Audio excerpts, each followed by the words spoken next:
Welcome to Mike's Moment of. This episode is about the work behind the work, the unseen discipline that shapes the moments we remember.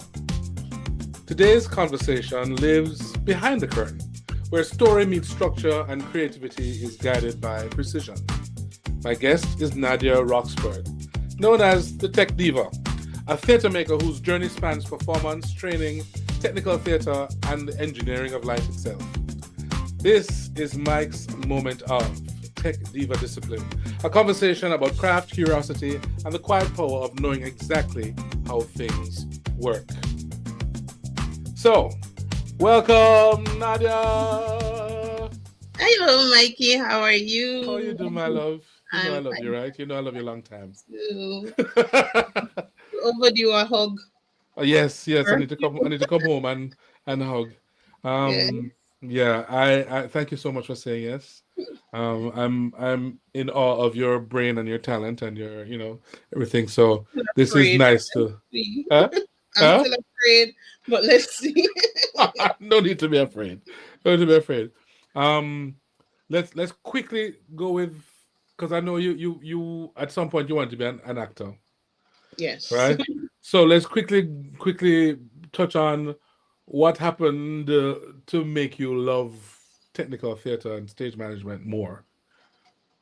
Well, it was, I guess we'll just say, rejection or disappointment. In high school, I was a part of the drama club. On stage, Mhm. I also did stage manage in high school as well. And I auditioned for the School of Drama, Edna Manley, and I failed the audition twice. I passed the test with flying colors, but I failed the audition twice. And at the same time, I had also applied begrudgingly to UE Okay. as well. So I did get into UE, and I started hanging out at the Philip Sherlock Center, and that's where so I'd already had a love for backstage and so for the stage itself from Right. Wilma's drama club Yeah, Wilma's. Sorry. and Miss Shackelford. Oh Um, wow. yes, she was my drama teacher. Yes, I remember. Yeah. Yeah. So when I went to Philip Sherlock, I joined the drama club there, Drama Society UDAS, Mhm. and also met Steve Locke and George Bush, Rowan Garrix, and Yes. I told them I was interested in working there backstage, and so I was a stage manager for the drama club, Hmm. and they started to teach me stuff. And when I think about it, really, I thought about I always thought about lighting in terms of like nightclubs, and so at that point, never really Right. thought about lighting for theater, and Bush actually pushed me to do some more lighting in because I was in the space, I was backstage, I was helping with the sound and all of that. And one day Bush said, you're here all the time, why you don't touch a lighting board? And I guess the rest is history. Yeah. Because I mean the thing is there's nowhere in Jamaica really to study formally technical theater. Maybe now at the Edna Manley. Maybe But no, yeah, there's a little yeah. more kind of space at UTech as well. Okay. Right. Yeah, but at that time there There was definitely nothing, right? wasn't. So you were just really Yeah, fortunate that you fell in with these decent people, really, yeah, because who really, they're all good people, and yeah, who felt that they could take you under the wing and kind of and give you some of the knowledge so that they true. had, which Like I probably remember wasn't from my training first, either. It was probably from just experience. yeah, I remember my first thing that Steve gave me to do, I'll never forget, is to take paper towel and clean all the gels, the color filters, Hmm. Hmm. and it was like at the time where you're doing it, but it was a good exercise actually Yeah. because it really helped me in terms of understanding color and filters and light. So it might Hmm. seem sometimes, especially I said to interns a lot, that sometimes that first thing might seem very futile or why are you doing this? But you never know how it's going to help in your development in the craft, that Right. those little assignments that you get as an intern. And so, yeah. So Right. then I was at Philip Sherlock, and I learned a lot at Philip Sherlock. Mm-hmm. Philip Sherlock is an excellent space for teaching technical theater. Okay. And one day a lady came to Philip Sherlock to do a tour, and I was the person to do the tour. And she asked me what were my plans, and I told her, well, this is it. And she asked me if I wanted to study lighting some more, and I said yes. And she invited me to come to Rose Bruford. Wow. Yeah, and so that's where I went and did my degree in theater. Okay. And Having, so when you're at Rosebruford, because there's lighting, yes, there's stage management, and there's also this broader term of technical theater, which includes a lot of other things. yeah. What was your focus at Rosebruford? So my focus, my MA is in was in theater with a Okay. focus on lighting. So Okay. our work, Rose Bruford, how they structure their thing is very collaborative. So in class we have all types of artists. Okay. So our work focuses on making theater together. So in my class, you might have a costume person, a lighting person, an audio person, actors, directors, and we Okay. work on making the theater together. So our Okay. assignments were all like that, which was Okay. actually great. So we were all. It's almost as if we were in a theater company Mm. for every one of our assignments. Okay. Yeah, which to me is an excellent way of teaching theater making. Yeah. Yeah. Yeah. Um, it might be early to ask this question, but I'm gonna ask it anyway. When you think about the spaces in Jamaica for theater, and they're not that many, but when you think Mm. about the spaces, what do you lament? What do you wish was there? Uh, I wish there were dedicated spaces for teaching technical theater, which were Hmm. equipped to teach technical theater. Right. So there are spaces and people are trying, but when I say spaces, they're classrooms or Right. they're dance studios or but there are no dedicated, there are no lighting labs, there are no audio Okay. labs, there are no audio studios, Hmm. right? To teach hands-on what people need to learn for technical theater.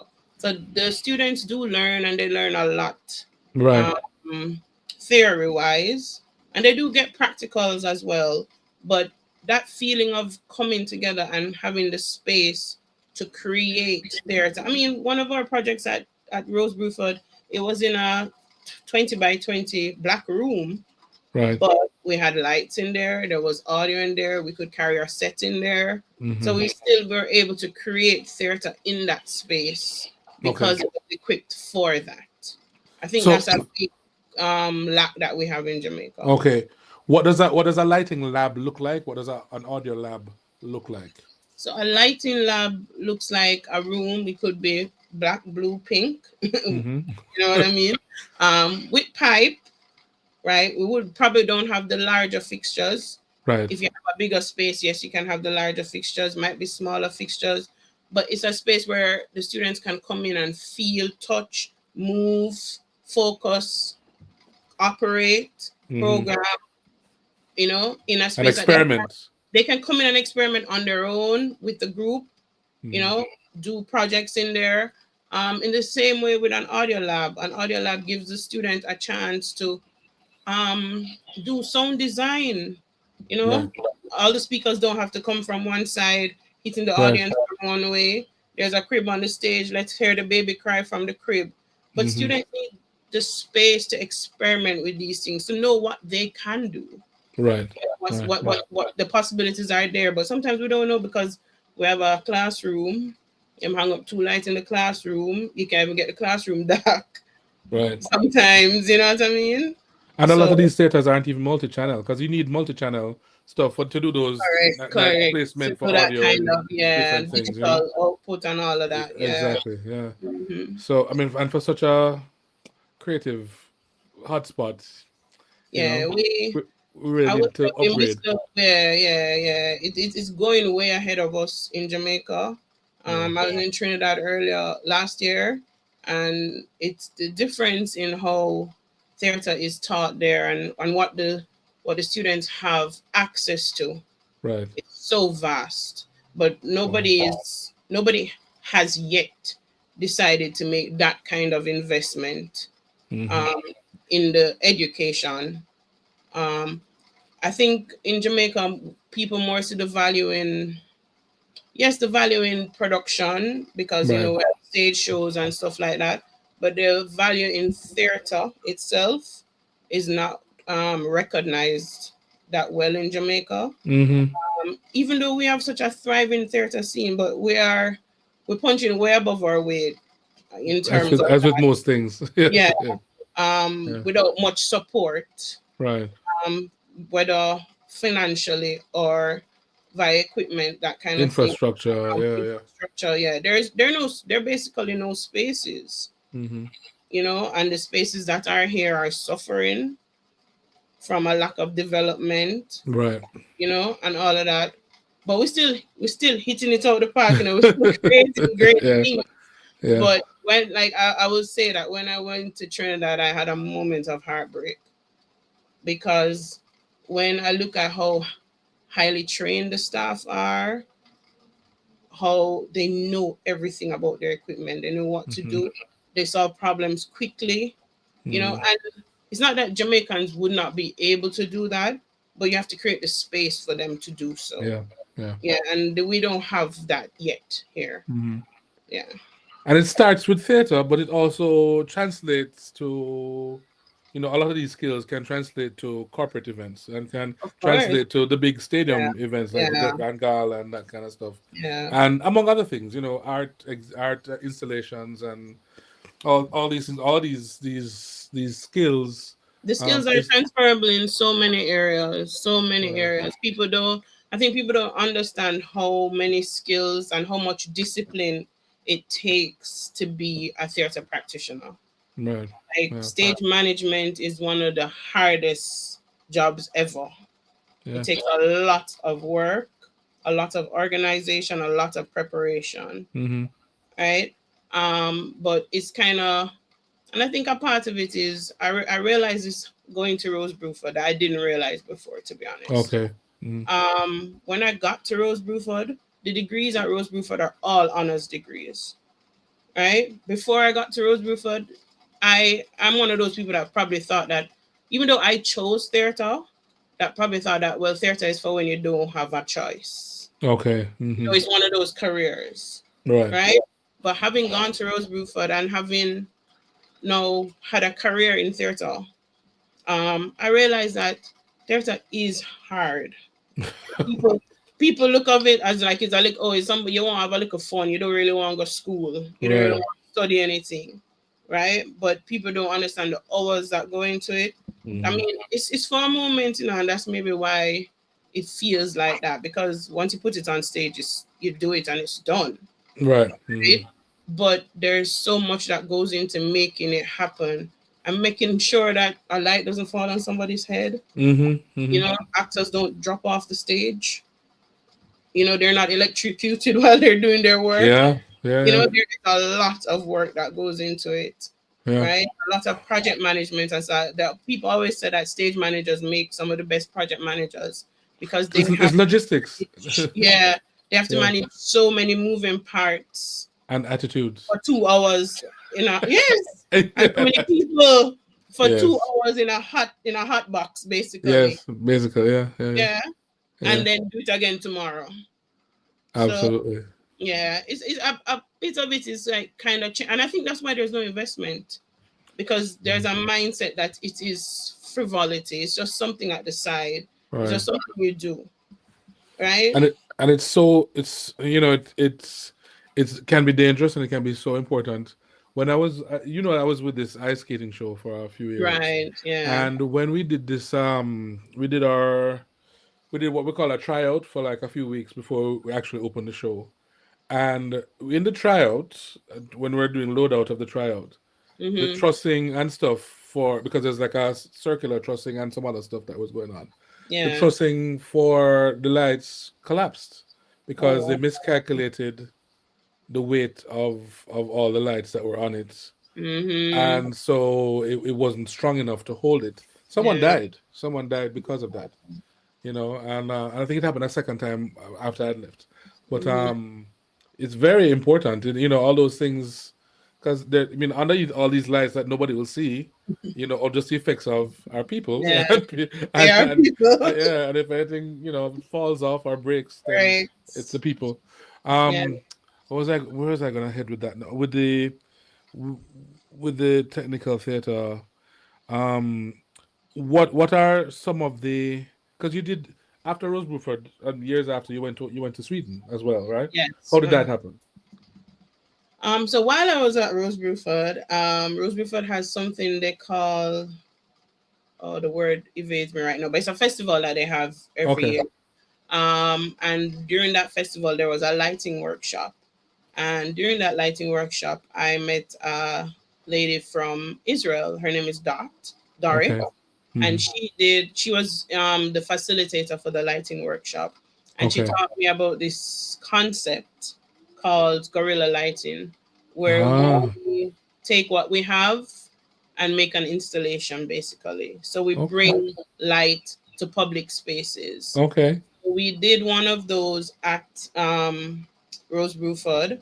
during that festival, and she encouraged me to go to Sweden for a lighting festival called Lights in Alingsås, and Hmm. I went and did that festival as well, which was really eye opening in terms Mm. of, because it was the same kind of thing. They have a town in Sweden that was a very small town, Hmm. and one of their biggest income earners right now is that lighting festival. Brings Oh people wow. from all over the world that tour the festival from September to November, I think. Wow. Okay. Yeah, so they've, all those retired people in the community now have jobs as tour guides. Hmm. The Hmm. lighting designers come in for 1 week in September and work in groups to create these installations, maybe about 5 or 6 installations around the town, Hmm.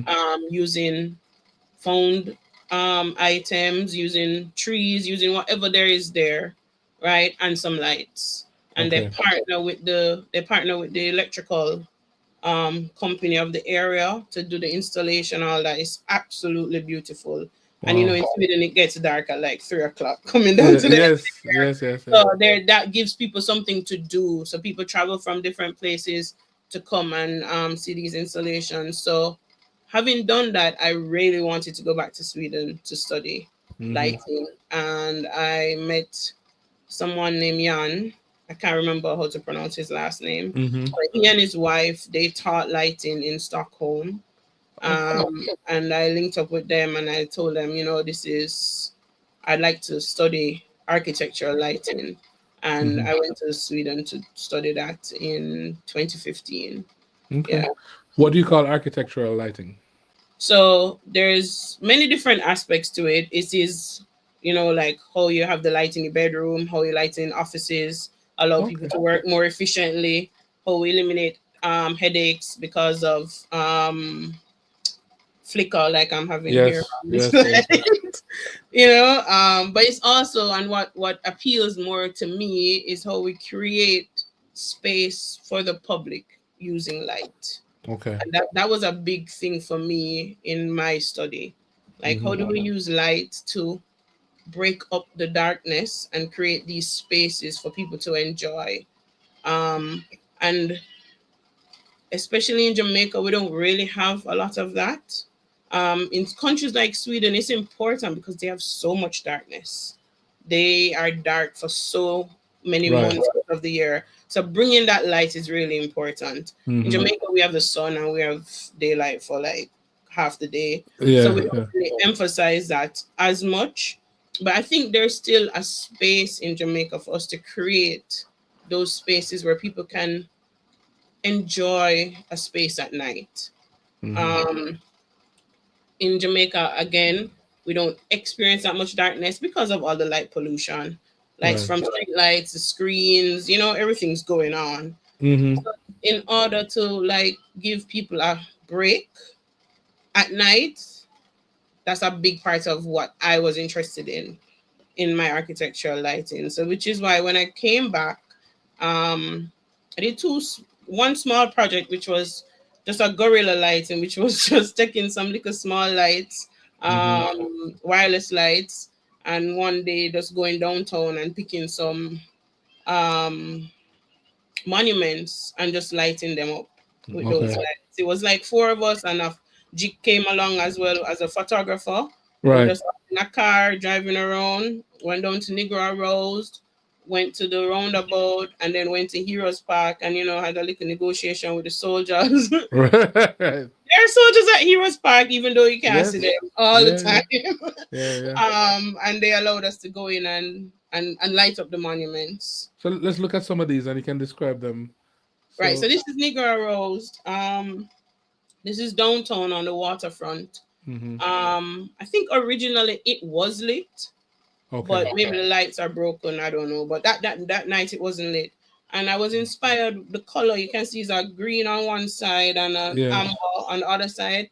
It's actually inspired by Sulkari, which is a dance that NDTC does. Right, and Sulkari's lighting design is inspired by bronze statues when they start to turn. When they start to oxidize and start to patina, Right. So that's what inspired me to do these two colors on Negro Rose. And I really love this. Like, it's very simple, but I think it brings because it makes it look like it is copper, but it's not, is it? No, it isn't. No. It's like concrete or something. Right. Correct. Right. Yeah. Okay. Wow. Okay. Yeah. What about this one?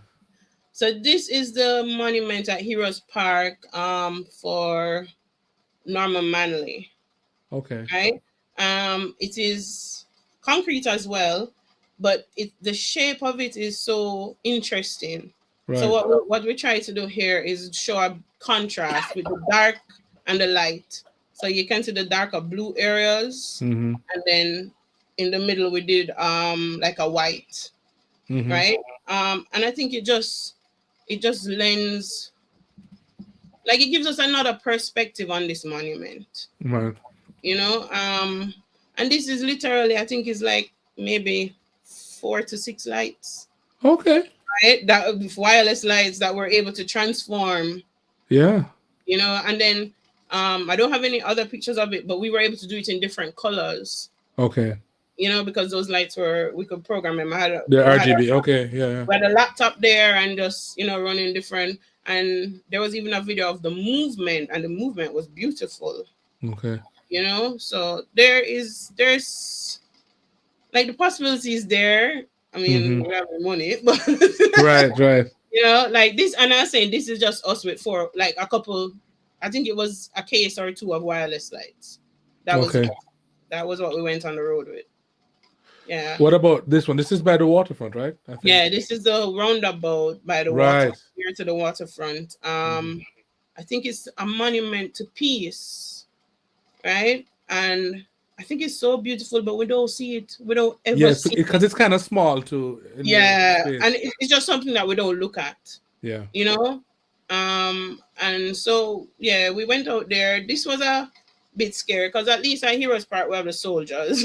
Yeah, but there's nothing but traffic. There's us in the middle of downtown, but it was fine. No, we weren't bothered. And I think it's so beautiful. I love this picture so much.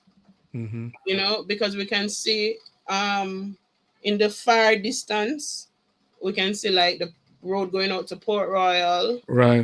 Not Port Royal, but probably to the airport. And then we have the darkness behind us, which helps us. Then a little bit of blue, and then that amber and red mix. Like, I really love this one. This is a special one. Yeah. Nice. I think we have one more.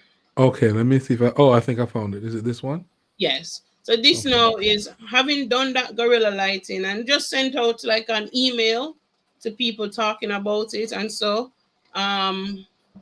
we partnered with British Council and the JCDC to then do an event at Heroes Park, which showcase these monuments for a night, for an evening. So people could come and see the monuments in a new light. We call it our heroes walking in their light. So this is the monument to Sam Sharp. I designed the lighting for this one. Okay. Um, and I wanted to talk about times in our history where um, we lost a lot of Black lives, we lost a lot of Jamaican lives to Mm-hmm. violence. So very, very simple thing, just some pieces of cardboard carved out with tiny little flashlights hanging from wire, right? And we were able to project the dates. Oh, those are projected. Yeah, well, they're just literally just a flashlight Yeah. and a piece of cardboard. And then inside there's actually a recording of drummers, right? Because Sam Sharp led the slave rebellion, the Christmas Right. rebellion. Yeah. Right. So there is a recording of drummers in the while you view the installation.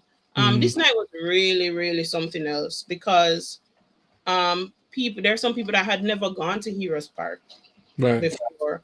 So, and this was a part of what I wanted to do is open this space, which is a public space, Yeah. anybody can go there, right? But to open this space so that people can come and experience, because these artists put so much work into these monuments, Mm-hmm. right? And nobody sees them, nobody talks about them.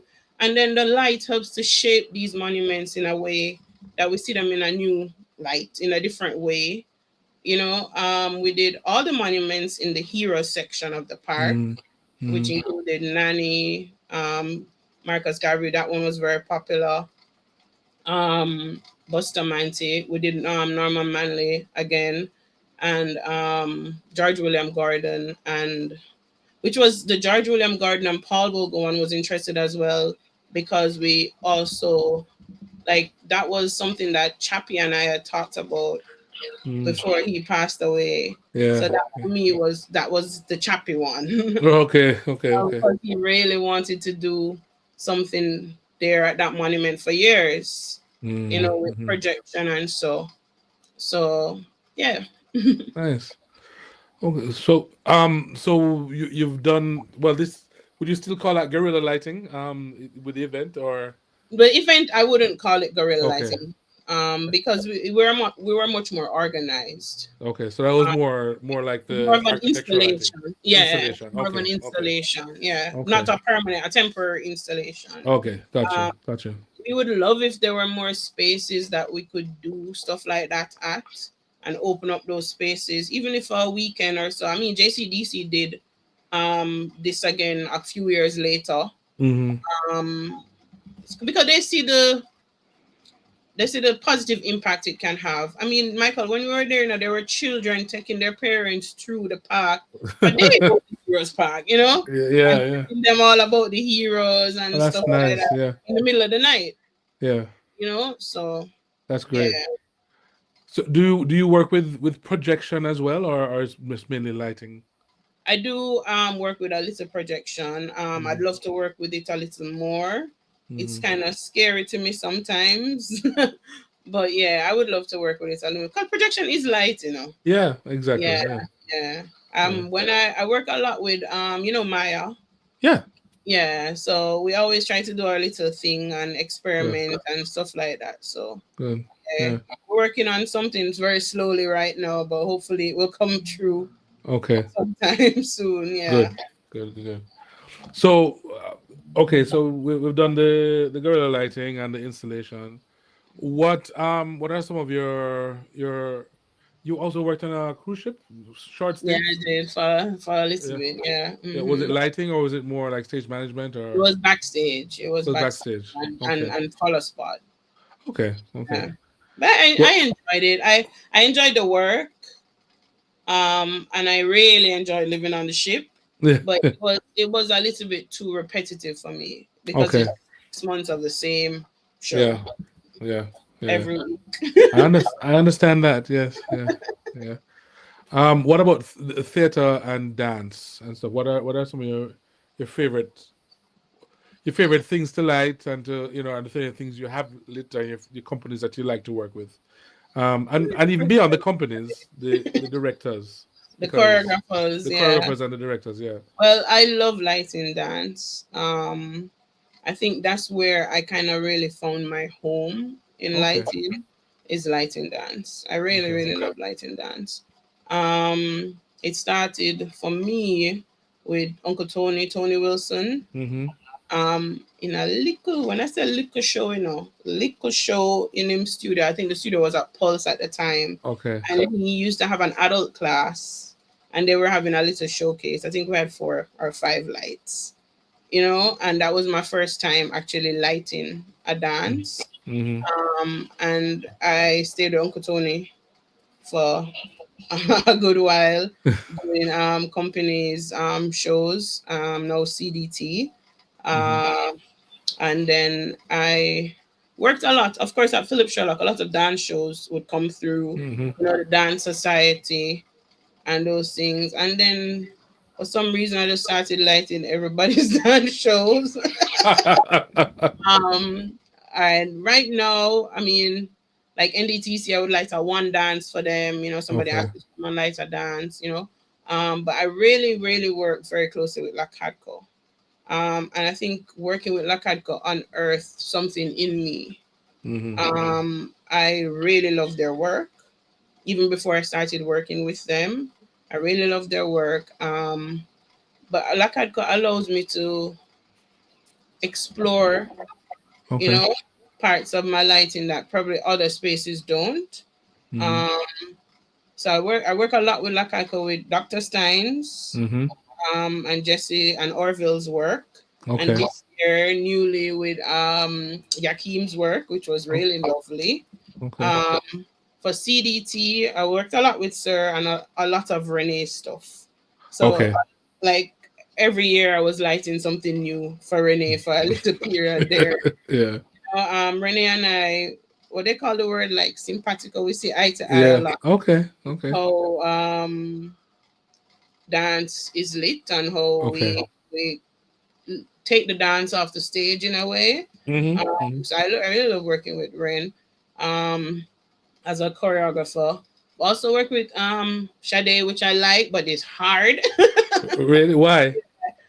Sade is so detail oriented, like Okay. really, like you don't understand. I love working with her, because like when I'm working with Sade knows exactly how she wants it to look, Okay.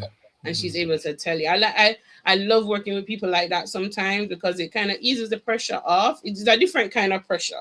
Right. Because we have Yeah. to create what they want. Yeah. But it's a lot of fun. I really love lighting dance. I also work a lot with like Obog. And they're a Christian dance ministry. Okay. Okay. And their work is very uplifting, and I really love working on their stuff as well. Mm-hmm. For me, lighting dance, I don't know. You see, because I'm not one of those rigid lighting designers, right? So lighting dance, because dance is so fluid, Mm-hmm. I think lighting dance comes more naturally to me. Um, and especially, why, to Michael, man, I feel like them face. Yeah. Yeah. That's the truth. A lot of people back in the days, it used to be called Darkness by Nadia, because I play a lot with shadow. I want to see Yes. lines and stuff like that. So I'm not so concerned, I'll be honest, with what faces look like. I Right. mean, I've developed out of that and understand and grown to understand that, yes, Nadia, you people need to see Yes. the face of the performer. To say who is there. Yeah. Yeah, correct. And sometimes the face is telling the story as well, Yeah. even if Yeah. it's dance. Even if in dance the body tells the story, the Right. face Yeah. does have a A some role to play. lines. Yeah. Yeah. Yeah. Yeah. Yeah. So but I would say that lighting dance, I think that's the biggest part of it for me. And lighting dance gives me a release that I don't think I get in other spaces, probably only with quilt. Okay. Which is like dance theater, dance and Right. theater. Dance Right. and theater. Yeah. Let's look at some of the dance images that you have. I don't know which one to. You have to tell me which one to show first. Anyone is show we can talk Okay. about. All right. So let me look and make sure that they're dancing. This looks like dance. Okay, yeah. So this is Mr. Wilson. This was an epic show to work on. This is Mr. Wilson's Rose Hall, Oh, um, okay. where the story of Annie Palmer, Yeah. where we actually removed the psych at Philip Sherlock and put in a big backdrop. Okay. Um, and this was a defining moment for me in terms of lighting dance because it was like a whole ballet. Oh, okay. Mm-hmm. Yeah, like a whole ballet telling the story of Annie Palmer. Mm-hmm. And this feeling of different colors telling us different parts of the story. The great house having a feel, the woods Right. having a feel, the field having a feel, and then the moment of the exorcism or whatever Right. it was, Right. having that kind of feel. So I really enjoyed doing this project, Okay. Mr. Wilson. Yeah. And let's describe it a little bit just for the people who aren't seeing it. Okay, So so this looks like Annie Palmer, right? This is yeah, that this who is the Annie.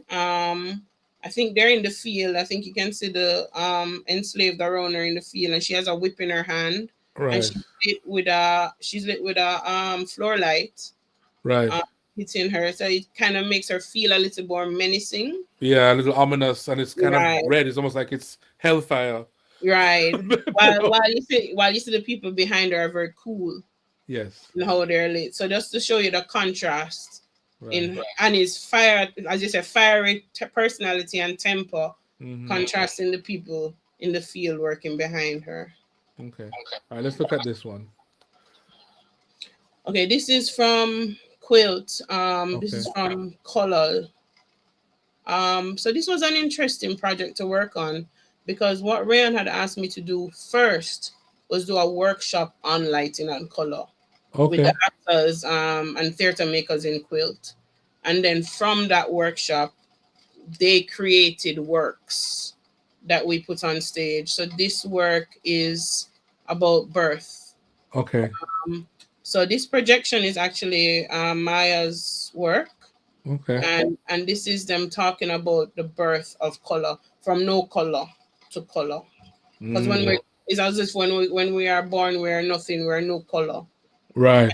The things that come to us in life shape us and give us our colors. Okay. Yeah. All right. Here's another one. Okay, this is my favorite dance. And mine. And mine. This is with Lakadko. This is Un4 of the Yeah. drum. Um, and I've always wanted to light this dance. So this dance had a lighting design before me, Yes. Yes. and I came and gave it my own interpretation as well. Um, so Un4 is very. I feel like for me, I feel like they're in a forest. It's very moody, you know. Yeah. Um, but they're it's very intense at points. Like there are times when the drumming gets so intense and the lighting also gets intense, and then we take a breath. And we Mm-hmm. do the same thing with the lights. So the dancers take a breath and we do the same thing with the lights. So that dynamic, that up and down, that flow really makes me enjoy lighting Un4. Okay. Yeah. Yeah. Yeah. I mean, for the music, everything about it for me is Yeah. almost mesmerizing. It takes me Everything. transport me to a different place. Hmm. All right. Let's look at this one. Okay, this is 4. This is Jessica's choreography, Okay. where she talks about the 4 elements Mm-hmm. and 4 archangels. So they're like Okay. the same kind of story. Right. We have we use the colors and what we did with this piece, which was really nice for me, because sometimes you don't get to play with color as much. So whenever the element took the lead, everything Mm-hmm. would change to that color. Okay. So if it was green, everything became green. If it was blue, everything became blue. And it was a nice. I mean, just love like that dance here. Like Jessie allowed me to just run with it, which she never really allowed me to do much. But Right. for this one, she did, and I really enjoyed lighting. Okay. Yeah. Here's I another think one. oh, you have it. Okay. Yeah. So, right. This is Renee's work. It's called, I'm going to call it by the wrong name because I always call it by the wrong name. I think it's supposed to be 180. I always call it 360. Okay.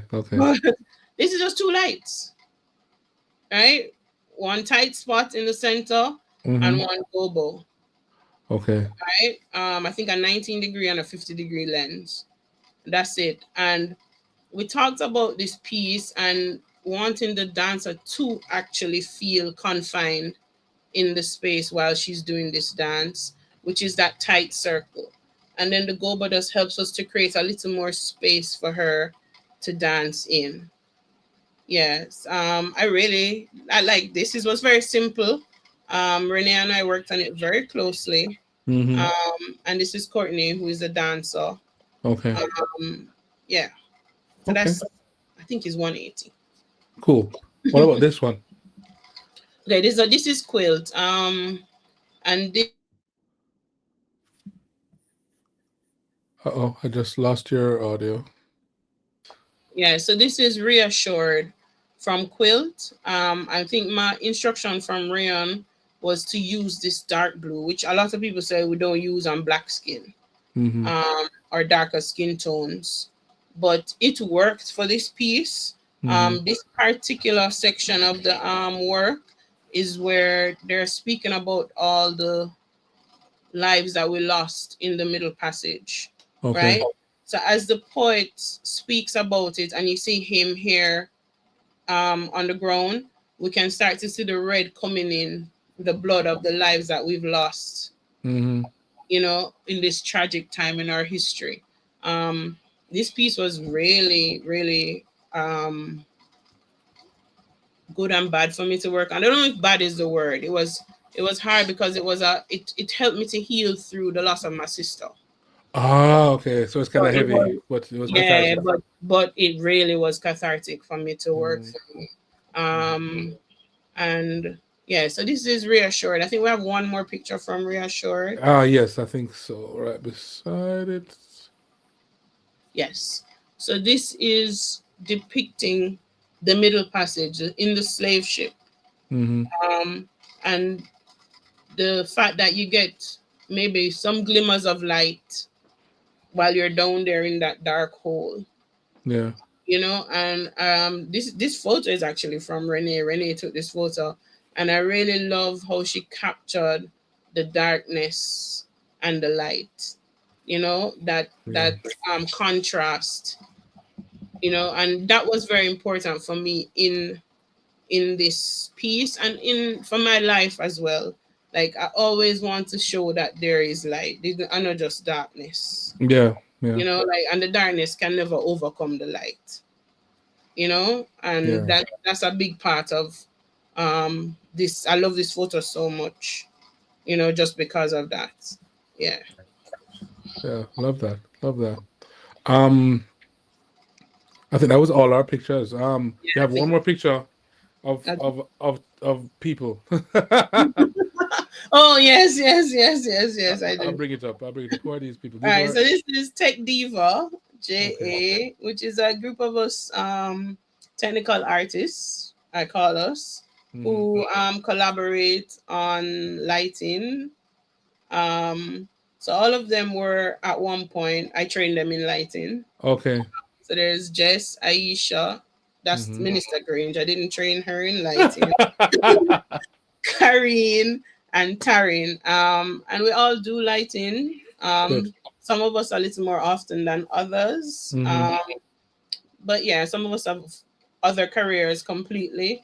But it's nice to have this group of people that I can work with to bring ideas to life. You know, and yeah, we work on stuff together, and I really like that. Yeah. And strong, brilliant women as well. You know, I mean, they are. I think in Jamaica we're kind of spoiled because we have some of the women in leadership positions. Yeah. But around the world, it's not quite the same. You know. Yeah. So, and it just, I mean, you look at this, it just feels normal to me. So, you know, but that's great. All right, so, what is it? Like in the future, what would you like to do? What is it that you haven't done yet that you'd love to do? Also, if you had the power to change some stuff in Jamaica, what would you implement? So, that's Um, some big questions. yeah. So what would I like to do? Creatively, there is something that I have wanted to do for a little while, and I'm still working on it. It's not out. It's not shelved. Okay. I really want to do a project in Black River. Okay. Um, Why? pay, paying homage to the people, the lives that were lost on the song. Ah, okay. Yeah, but using light and Yes. creating that same thing that we did at Heroes Park, creating a space for people to come to in Hmm. Black River that they could come and understand that story. Yeah. And something about me, like even when we're telling stories, I always want, I like, for me there must be hope at the end. So in telling that story, show the positive side of what Black River has done and Hmm. where Black River has come. Black River just went through something horrific Yeah. recently as well. Yeah. So that giving of a little hope, using Hmm. light to give that little bit of hope. I mean, it's not solving problems, but Right. sometimes we don't have to solve the problem, but by inspiring somebody, giving them a little bit of hope, they decide or are able to or are inspired to solve their problems Yeah. as Yeah. well. So that's something I really, really want to do. I've been doing a lot of research on it. I have a lot of ideas about how I would like to tell that story Hmm. using projection, using natural light as well, not just Yeah. battery operated or electrical light, using natural light. But electrical light is also very important to Black River because Black River is Hmm. the first place in Jamaica that got electricity. Ah, okay. Okay. So, there's a lot that whole space holds a lot of history and Yeah. storytelling that I It'd be think are nice. revolving around light Yeah. that we could really play with a lot and make a really great moment It'd there. be nice if there was some kind of a museum there and this was like a featured installation Right, that was even just like a permanently there, night tour. Like Yeah. I'll tell you, like when I see what happened in Alingsås in Sweden, like something similar could happen for Right. Black River. You Yeah. know, um, And in terms of what I think, if I had the power and the money, Yeah. if I had the power and the money, I would build a school. But yeah, Okay. Hmm. or a section of a school, like give UE or UTech a real theater Hmm. section, or Edna a Yeah. technical theater. I mean, Edna has a theater but section, but a real technical theater section, or maybe Hmm. not even in Kingston, maybe in the West. Some because in Yeah. the West we are producing um practitioners constantly. Right. There are Right. entertainers in hotels, there are entertainers going on cruise ships, so it's not that we're not producing the practitioners, Hmm. right? But just to give them that space to learn this proper way to do Right. things. Right. But what if Right. I Right. learning I go on, but Yeah. it's not always the That best was way. the right way. I'm not always right. Not Yeah. like I think we have for too long in Jamaica gotten away with not adhering to standards. Yeah. But we can get away with it. Yeah. And And we're resistant to it because we've gotten away with it of course, so and long. because it saves us a buck or two to Yeah. not have everybody on the production wearing steel toe shoes, Hmm. Hmm. to not have people wearing harnesses when they're climbing above a certain height, Yeah. and we've gotten away with it for too long that we've become complacent in those areas. To be honest, Michael, one of my biggest dreams, if I had a way, like if I could find a way to do it, is to do safety training, like have a school Yeah. or entity, not even a school, but an entity that does safety training for production personnel. Hmm. Hmm. What I see on the road is wild. Like people tying up things with cloth and like Yeah. don't fly. Like, and it Yeah. is actually very upsetting to me. So if Hmm. I had the money and power, that's where I would invest it. Yeah. To be honest, and theater would continue to be my hobby because it is my love. Right. Right. But Right. yeah, Right. Okay. mhm. Great. Well, I think we're there. Thank you. Thanks, Nadia. Let me do my little Thank you. spiel. Don't leave I yet because didn't we have to wait for die, everything so to that's upload. good. Huh? I said I didn't die, so that's good. No, man. Everything And was I great. hope It was I great. hope I was sensible. You're sharing your story. Of course, it was sensible. So yeah, man, definitely. So yeah, let me start pushing the buttons again and do the. Okay. Someday I'll get used to this. All right. Thank you so much for having me. I really No, of appreciate course. you. Yeah, man, you're one of my favorite people. So Trying I to. would You see know, each other you often owe me enough. like 5 hugs now for this. Yes. But I will happily give you those hugs. Happily. I love that. All right, here we go. So, moments don't happen by accident. They're built with intention, with training, and with a deep respect for the craft.